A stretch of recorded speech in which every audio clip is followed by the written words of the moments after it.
amigos y buscadores de la verdad? Bienvenidos a una nueva emisión de El Verbo. Voy a seguir regalando un mes gratis de Spotify Premium en cada nuevo video de El Verbo. Recuerden suscribirse y hacer clic en la campanita. De ese modo sabrán cada vez que suba un nuevo e interesante video. En ese momento, corran a ver el video de El Verbo y fíjense en el primer comentario. Es ahí donde pongo el código de Spotify. Y ahora sí, en esta ocasión vamos a hablar de una historia súper rápida de la Iglesia Católica.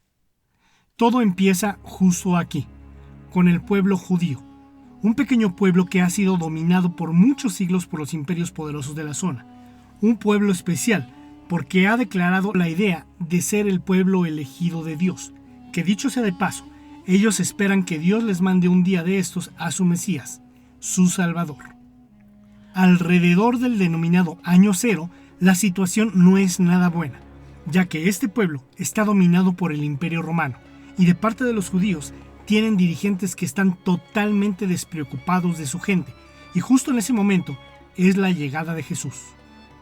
Jesús o Yeshua es un hombre de familia humilde, proveniente del linaje de David, que los 3 últimos años de su vida se dedica a predicar, a difundir un mensaje muy potente y novedoso para aquella cultura.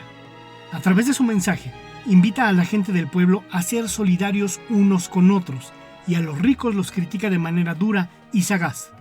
Jesús era un hombre con mucho carisma, por lo que resultó muy convincente y reunió muchos seguidores, y de hecho, entre el pueblo judío comienza a manejarse la idea de que el tal Jesús es Cristo, o sea, el Mesías esperado, el enviado de Dios que tanto tiempo han esperado.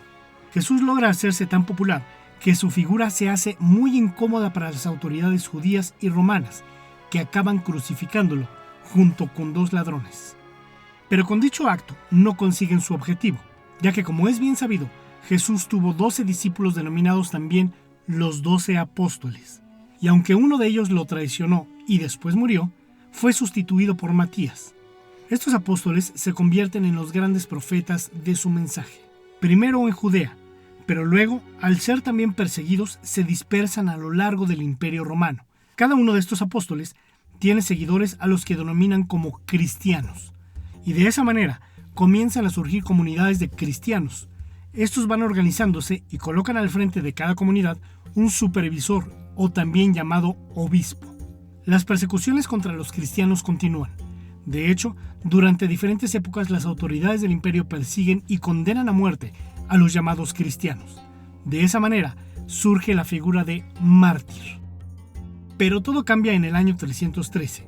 Los seguidores de la nueva religión son cada vez más, y el emperador romano en turno, Constantino, quiere tenerlos de su lado, ya que se dio cuenta que por más que los persiguieran, capturaran y crucificaran, los cristianos se multiplicaban más y más. Así que aplicó la estrategia de, si no puedes contra el enemigo, únetele. ¿Y qué hace entonces? Fácil, legaliza el cristianismo. De esa manera terminan las persecuciones y para el siglo V el cristianismo se extiende ya por todo el imperio y pasa a convertirse así en la religión oficial y se seguirá expandiendo hacia el norte de Europa. A partir de ese momento, cuanto más grande es la ciudad que dirige, mayor es la reputación del obispo, y cuando el imperio se parte en 2, los obispos más importantes son el de Constantinopla y el de Roma, al que a partir de entonces comienza a llamársele Papa. Es ahí cuando el entorno y el escenario comienza a ponerse feo, ya que debido al crecimiento desmedido del cristianismo se pierde y se pervierte el mensaje esencial de Jesús. Sumado a esto, el imperio romano cae. Los bárbaros que atacaron Roma lo han dejado todo en ruinas, y por tanto la organización eclesiástica se tambalea. Así que el cristianismo ha perdido contenido y ha perdido estructura. Sin embargo, y curiosamente, en Roma no hay emperador, y el Papa se convierte en la máxima autoridad, la figura más poderosa. En ese mismo tiempo, en el norte de África y Arabia, está pasando algo muy importante. En el siglo VII surge una nueva religión en Arabia, el Islam. Toda una revolución en el mundo árabe y con gran dinámica militar. Para entonces el crecimiento del Islam va siendo desmedido y ya ocupa toda la zona norte de Arabia y África hasta llegar a España e incluso Roma. De esa manera, y como pólvora, se enciende la tensión entre cristianos y musulmanes, lo que provoca enfrentamientos con intereses políticos y militares. Pero recordemos que para entonces el Papa es la máxima autoridad en Roma, así que como toda una estrella de la farándula, va involucrándose en todos los enredos, alianzas y luchas de poder, característicos de cualquier persona poderosa e interesada en el dominio absoluto y total.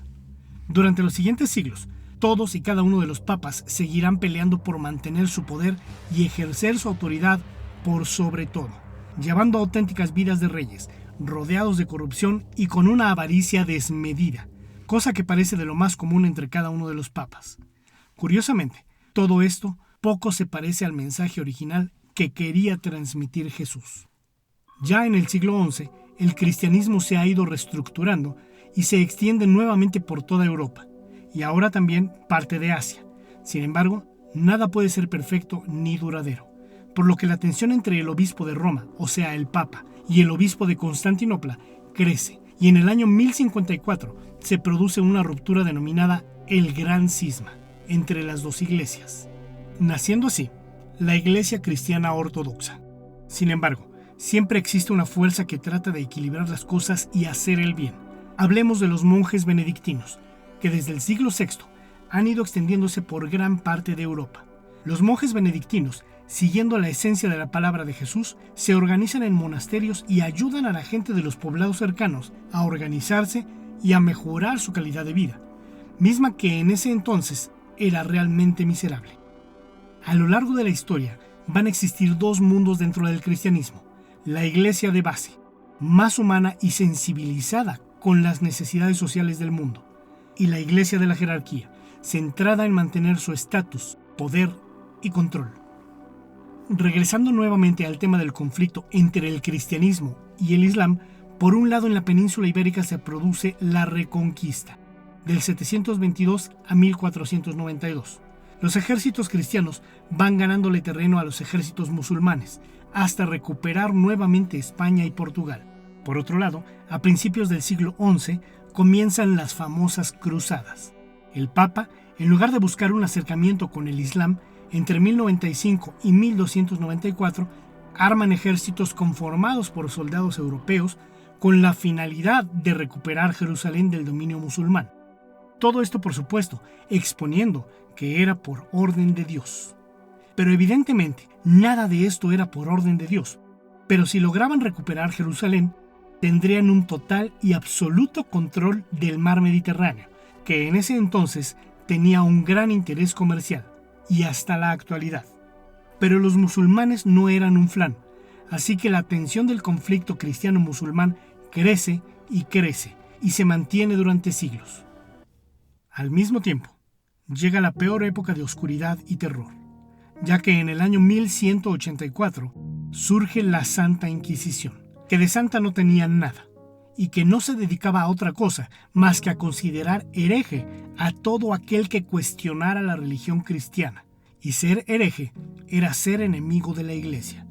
Así que la Inquisición se encargaba de perseguir, castigar y dar fin a la vida de cientos de miles de personas. Sin embargo, dentro de tanta penumbra en la Iglesia surgen algunos rayos de luz. Anteriormente les había mencionado sobre los monjes benedictinos y su gran labor de ayuda, pues para ahora han surgido nuevas órdenes religiosas como los cistercienses, cartujos, franciscanos, monjas clarisas, dominicos, entre otros. Todos ellos cumplen con la misión de atender a necesitados y dar a los pobres. Pero nuevamente acontece algo importante. En el siglo XVI aparece en escena Martín Lutero, un monje alemán que se queda escandalizado cuando va a Roma y se encuentra con todo el desastre de la jerarquía eclesiástica que hemos visto anteriormente. Así que Lutero emprende lo que se conoce como la Reforma Protestante, la cual busca, como su nombre lo dice, una reforma, un cambio radical de la estructura de la Iglesia. Como reacción a esto, se produce lo que se conoce como el Concilio de Trento, una gran reunión de obispos que curiosamente deciden lo contrario a lo que dice Lutero y le otorgan aún más poder al Papa y alto clero, jerarquizando aún más el asunto. ¿Qué pasa entonces? Que el luteranismo se separa de la Iglesia romana. Posteriormente, otros movimientos religiosos hacen lo mismo y crean un gran número de iglesias protestantes por distintas zonas de Europa, entre las que se encuentra Inglaterra, en donde el rey Enrique VIII quiere divorciarse de su esposa. Pero como el Papa le niega esa petición, se enoja y opta a romper relación con la Iglesia de Roma, creando así la Iglesia Evangelista. Todo esto se traduce en una notable reducción geográfica de la Iglesia romana y comienza a autodenominarse católica. Pero en el siglo XVI, con la expansión de los imperios europeos por todo el mundo, van conquistando nuevos territorios. Se aprovecha la situación para llevar ahí su religión con la ayuda de misioneros, y el cristianismo se expande por muchos nuevos lugares. San Ignacio de Loyola funda la congregación de los jesuitas, un grupo de religiosos dinámicos y con mayor impulso de expandir su fe. Y lo hicieron por todo el mundo, pero de una forma algo diferente, ya que en lugar de dejar que los conquistadores dominaran las poblaciones indígenas y los sometieran, ellos luchaban por reorganizarlos, sobre todo en Sudamérica. Pero los conquistadores se dan cuenta y consiguen que el Papa suprima a los jesuitas y los saque de esas tierras. Pasando al siglo XVIII, en la llamada época de la Ilustración, que como sabemos defiende el poder de la razón y lo científico frente a la fe y superstición. Hasta ese momento, la Iglesia había sido la que daba las explicaciones de las grandes verdades, pero en ese momento surge un gran número de movimientos ideológicos, sociales y científicos revolucionarios. Y por supuesto la Iglesia siente que son una amenaza de su dogma, por lo que adopta una actitud a la defensiva, y como reacción se opone e incluso ataca a todo aquel que cuestiona el pensamiento religioso. Por lo tanto, se crea un nuevo concilio, o sea, una nueva reunión de obispos, a la que se le denomina Concilio Vaticano, y como resultado y decisión se afianza aún más la postura de que la religión es la fuente de las máximas verdades. Pero lo único que va logrando la Iglesia con esto es automarginarse poco a poco, por no ir a la par de los nuevos descubrimientos y avances científicos. Ahora estamos ya en el siglo XX, y con todos los desastres de las guerras mundiales y ante el encierro del pensamiento de la Iglesia, progresivamente surge la teología de la liberación. Los seguidores de la teología de la liberación desean un cambio en la dinámica que ha adquirido la Iglesia, y así centrarse en los verdaderos problemas sociales del mundo para solucionarlos. La teología de la liberación adquiere tanta fuerza que provoca un nuevo concilio, el llamado Concilio Vaticano II, en el cual se decide apostar por este cambio. Sin embargo, en las décadas siguientes el espíritu del concilio no es bien aceptado y no se logra consagrar al 100% dentro de las altas y verticales jerarquías eclesiásticas. Y luego de esto, hemos llegado a la actualidad, en donde todos conocemos la realidad de la Iglesia Católica, con sus pros y sus contras. Bien amigos y buscadores de la verdad, espero que les haya gustado este tema, el cual podría haber sido más profundo, pero eso nos llevaría a muchos videos, y la finalidad es solamente tener un escenario claro y sólido de la historia de la Iglesia Católica. Realmente agradezco mucho el tiempo que han dedicado en ver este video, el cual les pido compartan en sus redes sociales, para que otros buscadores de la verdad la encuentren. Si te gustó mi contenido, regálame un buen like y suscríbete a mi canal. Recuerden visitar la página web de El Verbo, www.elverbo.org, en donde encontrarán excelentes artículos exclusivos para buscadores de la verdad. Y ahora sí, les deseo mucha luz y que en verdad sean libres. Gracias y hasta la próxima.